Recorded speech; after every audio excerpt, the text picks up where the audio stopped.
আসসালামু আলাইকুম এভরিওয়ান। আজকে করে দেখাবো গরুর মাংস দিয়ে সাদা করে কোরমা। এখানে আমি গরুর মাংস নিয়েছি। এখানে আমি বাদাম ফেটে নিয়েছি, বাদাম, পোস্তদানা, জয়ত্রী, জয়ফল এগুলো সব ফেটে নিয়েছি।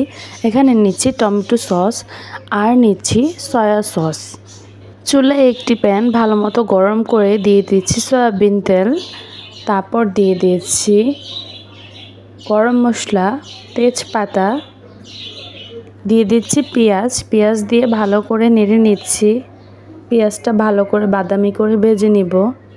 পেঁয়াজের কালারটা চেঞ্জ হয়ে আসলে দিয়ে দিচ্ছি আদা রসুন, তারপর বাদাম বাটাটা দিয়ে দিচ্ছি আস্তে আস্তে। এগুলো ভালো করে কষিয়ে নিব। এখন দিয়ে দেব টমেটো সস। এখানে আমি 2 টেবিল চামচের মতো টমেটো সস ইউজ করেছি। সয়া সস দিয়েছি 1 টেবিল চামচের মতো, টেস্টিং সল্ট দিয়েছি 3 চামচের মতো, আর এখানে 1 চা চামচ দিয়েছি চিনি। আর লবণটা আপনার স্বাদ অনুযায়ী দিবেন। আর এখানে আমি দিচ্ছি মরিচের ফাঁকি, দিচ্ছি জিরা ফাঁকি, দিচ্ছি ধনিয়া ফাঁকি। এগুলো দিয়ে সব কিছু মিক্স করে নেব। হলুদ ফাঁকি কিন্তু দেয়া যাবে না, যেহেতু সাদা করে কোরমা করছি।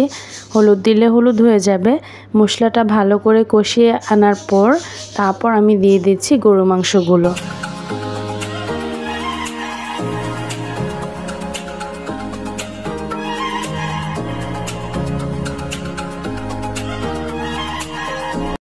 মাংসগুলো ভালো করে কষানোর সময় মাংস থেকে এতগুলো পানি বেরিয়েছে।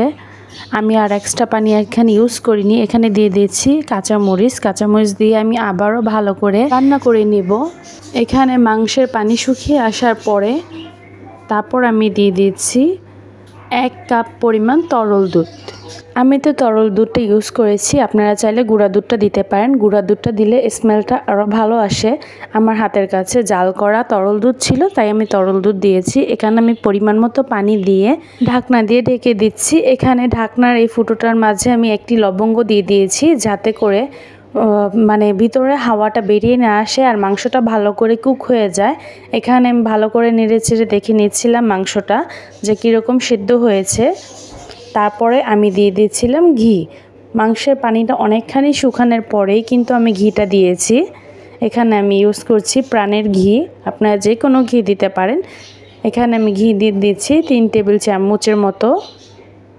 ধাপে ধাপে এভাবে বিফ কোরমাটা রান্না করলে আপনার মাংস যেমন হবে নরম, ঠিক তেমন হবে সুস্বাদু। ঠিক এই প্রসেসে ফলো করে বিফ কোরমা রান্না করে দেখবেন, অনেক ভালো লাগবে, পরিবারের সবাই অনেক খুশি হবে।